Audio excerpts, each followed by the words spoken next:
For coming. This talk is going to be You Can Speak at Pycon. Presenting is going to be Anna Martelli-Ravenscroft, so let's give a warm welcome to Anna.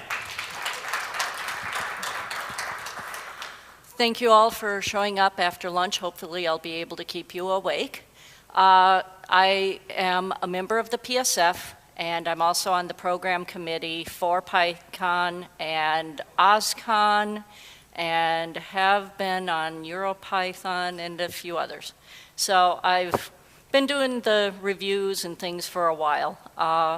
And I wanted to make sure that everyone who comes to Pycon knows that this is a community conference, and that means that you are part of what makes this a great conference, both by attending and asking questions, and by actually getting up and sharing what you know about Python, what you do about Python with the rest of us.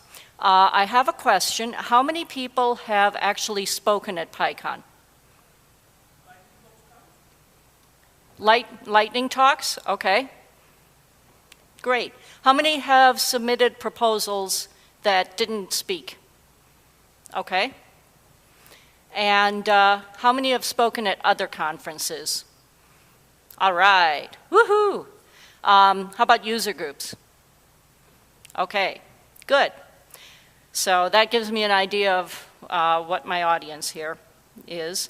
I want to talk about, first off, the typical conference cycle. We're all here at Pycon watching really cool talks and getting inspired and saying, hey, you know, I should give a talk next year. And then typically we kind of forget about it until July when the CFP opens, the call for proposals, and say, oh yeah, I wanted to give a talk, I should think of something. And then we think of something and submit the proposal the last week, or the last day, or sometimes the last hour, and the CFP closes, and then reviewers do their work, and we might get notified that we're accepted or not, and then we forget about it again until the week before the conference, or sometimes the day before the conference, or sometimes the morning of our talk. This is the typical schedule. That's what a lot of people do. Here's the timeline for the call for proposals for Pycon. It opens in July and closes in September. Reviewing happens, actually, reviewing starts in July as soon as we've got any kind of a proposal. Reviewers start looking at it. And it continues through November, and often, yes, we are working Thanksgiving week. And then we try and get the notifications sent out the first week of December. We try by December 1st, sometimes it slides a little bit. The review process is 3 stages. We have voting online on the reviews, +1, -1, +0, -0, and then we can give feedback to the presenter and ask questions. We give explanations of why we voted the way we did. And then we have IRC meetings. We have Kitten Dome, which is for discussing the proposal as a proposal. Does this seem like a good proposal for Pycon at all in isolation? And then Thunderdome, where proposals that are similar topics get grouped together, and we decide which of those proposals we're going to actually accept. Some of the criteria that reviewers use, reviewing is very subjective. We're all just other Pythonistas, just like you. You can join the reviewing group if you want. We'd love to have you. These are some of the criteria that people do use for deciding whether or not it should be a talk at Pycon. So I want to talk about how to improve your chances of actually getting a talk here. The first one there is, don't wait until the CFP comes out to start thinking about it. Start thinking about it now. Start finding a topic that you want to talk about, and then start preparing so that when the CFP comes out, you're ready to hit the ground running. So first off, finding a topic. How many people have never submitted a proposal to Pycon? How many of you did that because you didn't know what you would talk about? Okay. PyLadies and some user groups provide proposal writing workshops, which is great. They're brainstorming sessions on what kind of talks you might want to give, what kind of topics. But think about, what do you do with Python? You use Python in a different way than I do, in a different way from anyone else does. And that's valuable to us to be able to share with each other. So these are some questions to think about. The slides are online, so you can grab them. The big thing I want you to keep in mind, people tend to think, people who are actually up here speaking are the ones who say, oh, I've heard of such and such, I should give a talk on that. Where a lot of people who've never spoken think, well, I'm not the expert on that, so I can't submit a proposal. You don't have to be the expert on that package. You don't have to be the person who wrote the package, who wrote the book. What you have to be, and that you are, is the person who is the expert on how you use it. The package, the library, the module that you use at home or at work, you are the expert on how you use that. And it might be a really different use from how someone else does, and that is a way that we learn from each other. Some of the coolest talks that have come about have been really off the wall, really weird. One of my favorites was a guy who was using Python for image recognition of pictures from his backyard to detect whether there were squirrels at his bird feeder so he could shoot them with a water cannon. I thought that was awesome. So, don't self-select out. Start talking now about your topic. Do blogging, do lightning talks, unconferences, open spaces, any chance you get to talk about your topic so that you can start to formulate what kinds of questions do people have, what kinds of things do they need to know, what kinds of things can I give them, and then write the talk and give it at other groups. Practice it, give it at user groups, give it at local conferences. I know that ACCU, everybody thinks, oh, that's for C people. ACCU, if you've got a local chapter, it's not just C and C++, it's for programmers in general, and they love to have people come in and give Python-related talks. And if you say, this is the first time I've given this talk, I want a chance to practice it, please give me feedback, they're happy to do that. Which gives you a chance to get the feedback to improve your talk.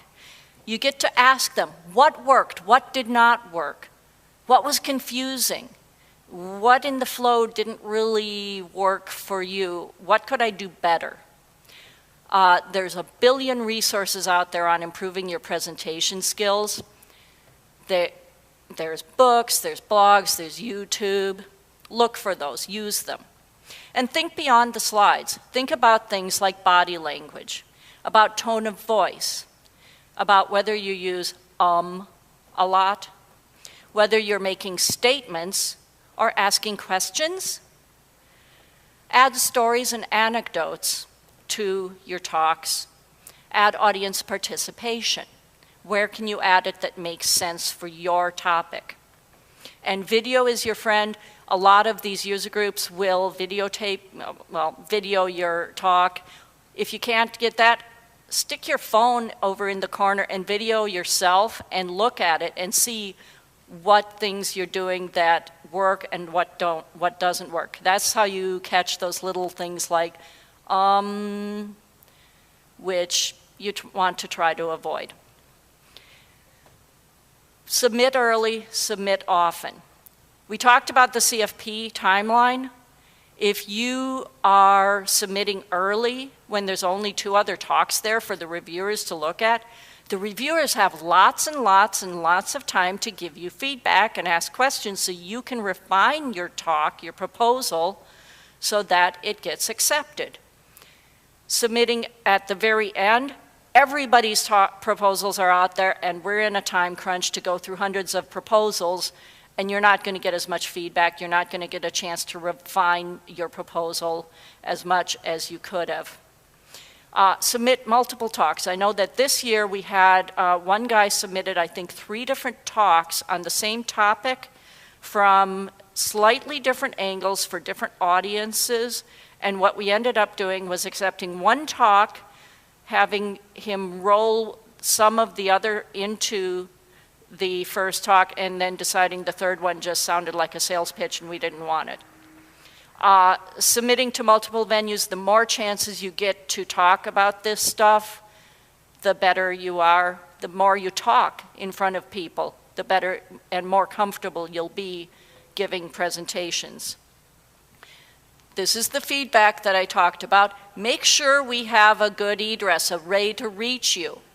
Make sure and let us know if you're going to be on vacation for 2 weeks after you submit the proposal. Tell us so that we can not be expecting immediate response from you. Once you submit your proposal, keep an eye out for feedback. There will be questions from reviewers saying, I'm sorry, I don't understand, what packages are you going to be covering here, or whatever. Whatever questions they have, please respond promptly. That gets you points with reviewers if you're responsive. And modify the proposal as you see fit, based on reviewer input. So based on that, what I was talking about, here's what I think is the ideal conference cycle. And this is something that I have seen people do to great success. So we're at Pycon, everybody's excited. Everybody here wants to speak next year, right? All right.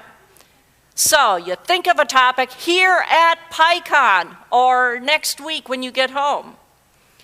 You start blogging about it and doing talks about it, so by the time the CFP opens, you're ready to submit your proposal the first week. You get lots of reviewer feedback so that you can modify it, so that by the time it comes to Kitten Dome, you've got reviewers on your side, knowing that you're excited, responsive, you know what you're talking about. You get a chance, you get up there and you write the presentation early so you can practice it at user groups, and then you can rock Pycon. Now, this is what I would like to see from all of you for this next year, is to be preparing in advance so that you're ready when July hits. Here's how proposal submission actually works at Pycon. I'm not giving you a screen cap because it changes a little bit every year. These are the kinds of things that you're going to need on your proposal. What I do is I put it in a document, write it all up, and then copy and paste it into the form. So we'll talk about each of these. The title needs to be short and catchy, but not so catchy that it obscures the meaning. You want people to have some idea what the talk's about. And you want it to be short enough that it's not 5 lines on guidebook. The description, 50 words. There's a listing there of how long it needs to be, 40, 50 words, something like that. This is the summary that's going to show up in guidebook for the audience. This is what tells us whether we want to attend the talk, us audience members, us attendees. So what's the talk about? Who's the intended audience and what's in it for me? Why should I attend this talk when there's like a lot of really awesome talks, a lot of tracks going on? This is the meat of the proposal for reviewers, the abstract. This is not just what's it about, but gives us an idea that you've really thought this through. I remember a proposal that I saw on video imaging, and it was a really cool proposal, except it didn't mention Python anywhere in the proposal. And nobody had any idea why they were submitting it to Pycon, because there was nothing about Python packages or anything. I happen to know the person submitting the proposal, so I asked her to update the proposal to actually mention Python. If it's not obvious, please explain here how it actually belongs at Python, at Pycon. The timing. Is your topic too broad for the 30-minute slot that you've got? Is it too narrow? Is it some little thing that you could maybe, give a lightning talk on? So this is the kinds of things that reviewers are going to be looking for, and you need to address in your abstract so people understand that you've got a talk that will fit the time space you've requested.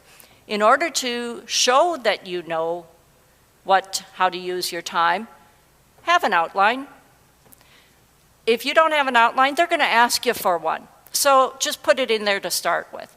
A rough outline of your talk. Topic headers with appropriate timing. I'm going to do an intro for 5 minutes, and then I'm going to do point 1 for 5 minutes, point 2 for 7 minutes, and point 3 for 3 minutes, and then a conclusion, and then Q&A. We're not going to hold you to it. Nothing is written in stone. This is just so we have an idea that you actually know how long you're going to be speaking about it and what you're going to be doing with the time. The bio. We need to know that you are the right person to give this talk. The bio is where you let us know that. It's not just for the attendees. Now, and also don't assume that all the reviewers know you, because we have new reviewers come on board every year, and they don't know everyone. Even some of the famous names, not everybody is going to know them. They're not going to know you. Let us know who you are. If there's something that is relevant to your talk, but you don't really want it in the bio or you don't want it in the abstract, put it in notes to reviewers. This is where you tell people, I'm going to be away for 2 weeks, so I'll be responding to feedback after August 8th. This is where you say that I'm going to be addressing package X, Y, and Z, rather than leaving it as a surprise. I've had talks where they wanted to surprise the attendees. That's great. You can do dramatic effect, that's wonderful, but you need to not surprise the reviewers. The reviewers need to not have to guess what packages you're going to be covering, what frameworks, what modules. So if you're comparing modules, we need to know that there's more than 2. Or if there is 2, then say that so we know. Things to avoid. We do not want a sales pitch at Pycon. We are really good at recognizing them even when they try to masquerade as a talk.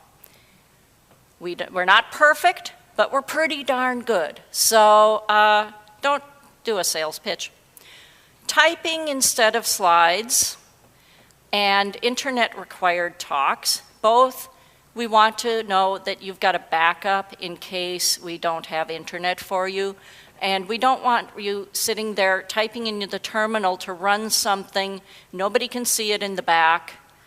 Have slides or some way to show people. Have it queued up so that you can just hit a button and there it goes. Code of conduct violations. The edginess of your talk should be related to the technology, not to the visuals on your slides. Read the code of conduct, abide by it. It's just to make it more pleasant for all of us. Case studies and proprietary products, we need to know that the audience is going to actually get something out of the talk that they can use, not just cheerleading for your product.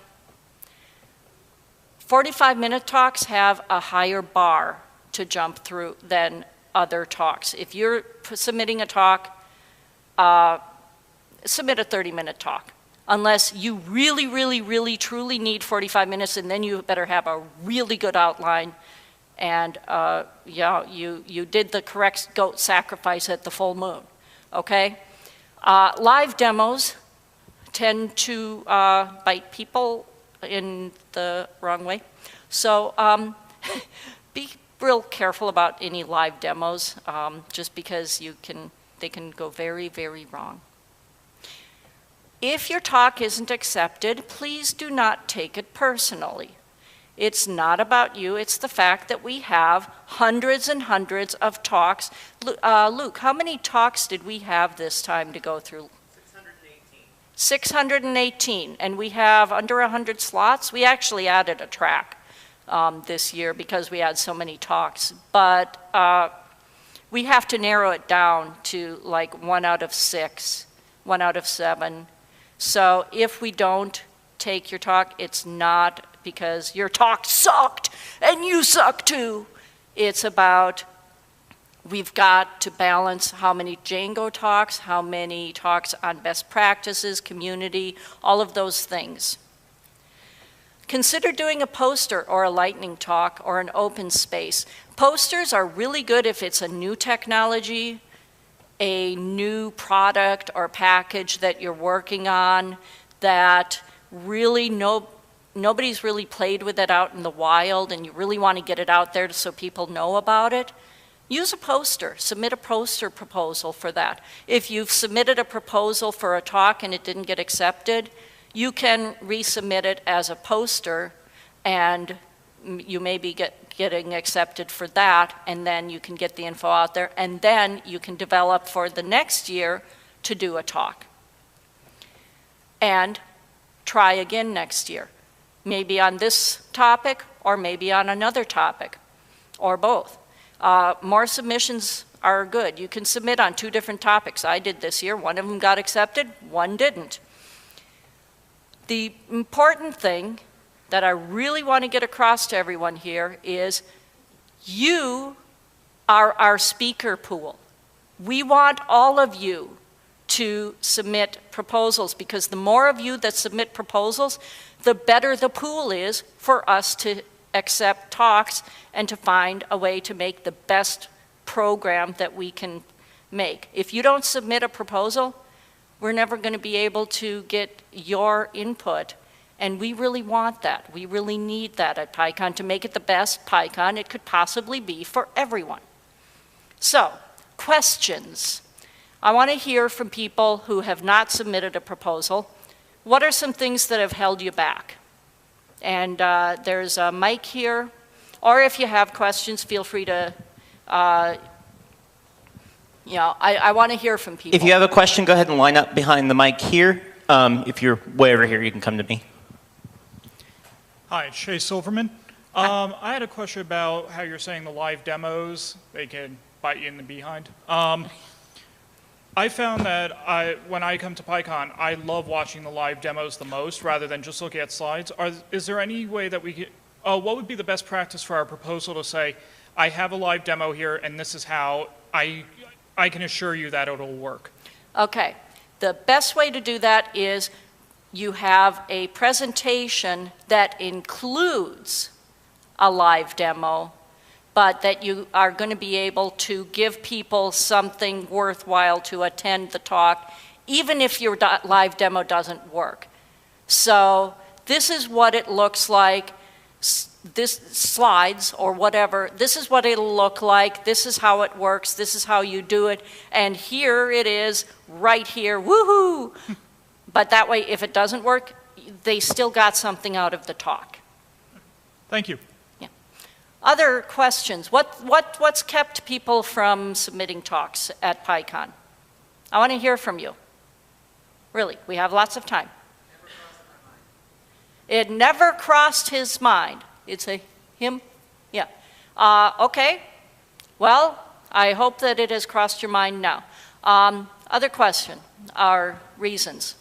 Well, it's not so much a reason as an encouragement, because I'm part of PyLadies, and we had people from the foundation come and just sit with us and do like proposal ideas and explain how the process worked, and that made it way more easy. I was able to encourage people, like this is very, encouraging kind of thing, and so yeah, I'm actually much more likely. I just couldn't do it this year because of logistics reasons, but next year, totally there.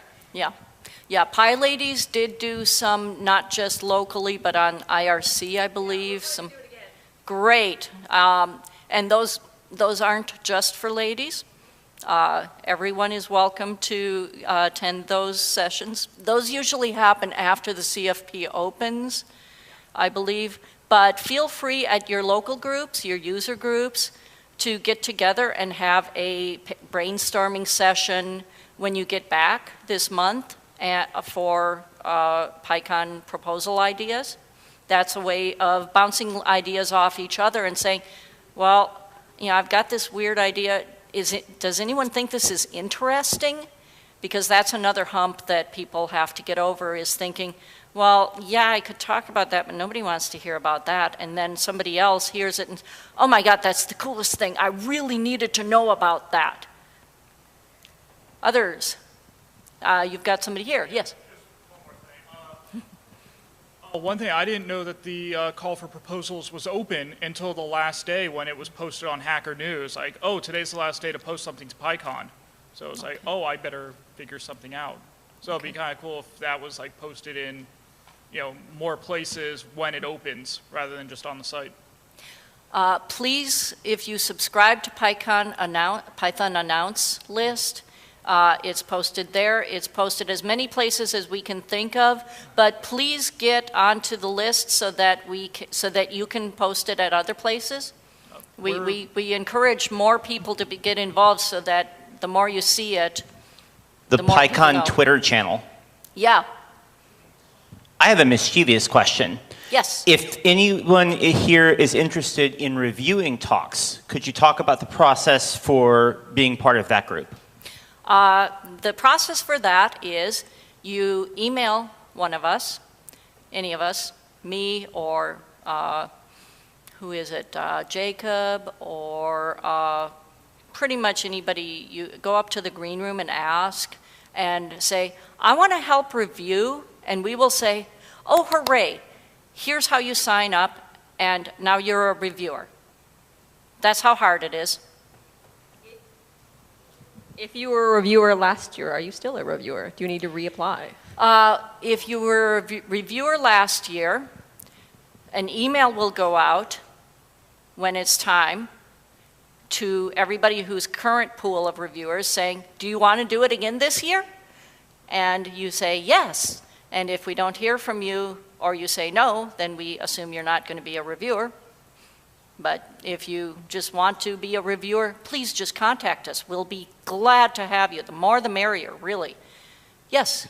You said that the 45-minute duration is more competitive than 30 minutes. Yes. Are there certain topics or certain skill levels that are also more competitive versus easier to get into?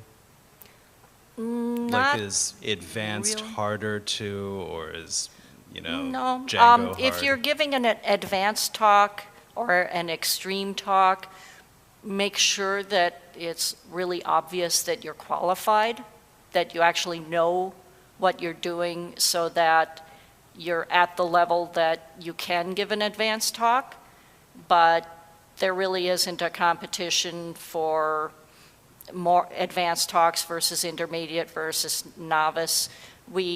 That's one of the lesser things that we look at.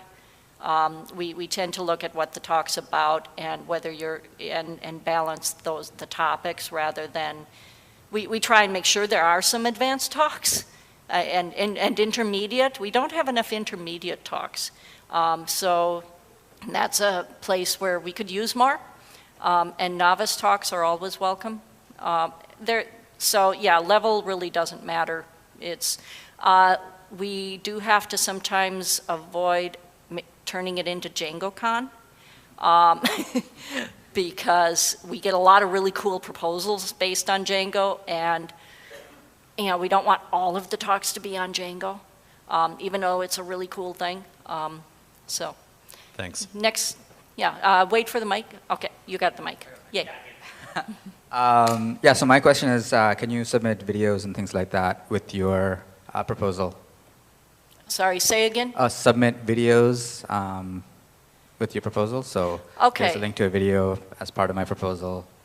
Yeah, videos is useful to submit with your proposal so that people can see how you are as a speaker. If you're not a known quantity, no one here in the reviewer pool has ever seen you speak, it's nice to see that you can actually get up in front of a crowd and not do the deer in the headlights look and talk in a monotone. We want to see that you can actually get up and speak. You can actually present material in a coherent fashion. So, yes? Hi. You mentioned that you needed more intermediate talks. Do you have any guidelines about where the lines are drawn between beginner? No. Okay. It's, if you think it is beyond novice, you have to know something about XYZ, but you are not, it's not an advanced talk, then that sounds like an intermediate talk to me. And when we submit a talk of a certain length, should we block out time for Q&A? Q&A is pretty much assumed to be 5 minutes at the end of the talk if it's a 30-minute talk, and 10 minutes for a 45-minute talk. I wanted to leave a little more for us to actually have a conversation here. But yeah, we kind of assume you're going to actually do 25 minutes of presentation and 5 minutes of Q&A. Thank you. If you don't meet that exactly, no one's going to like come up at you and go, oh my God, you left 7.5 minutes for Q&A. But if you ended up only talking for 15 minutes of the 25, then that might not have been the best use of your time, unless it's leading a discussion kind of talk.